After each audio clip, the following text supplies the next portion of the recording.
Okay, so it's the end of my week 4 budget, so it's time for me to do my weekly budget review. I get paid every 4 weeks on a Friday, so my weekly budget starts from a Friday and it ends on the following Thursday. I set myself a weekly budget of £50. I track all my daily expenses, that way I know where my budget has been going. That brings me to a total cost of £45.43. I will then take that number and add it to the end of week totals under total expenses. So if I take my total weekly budget of £50 and minus off my total expenses for the week of £45.43, that gives me a remaining budget of £4.57.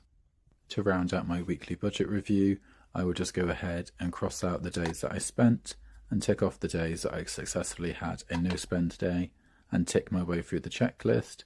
And to finish it off, I will allocate my last remaining budget towards my savings.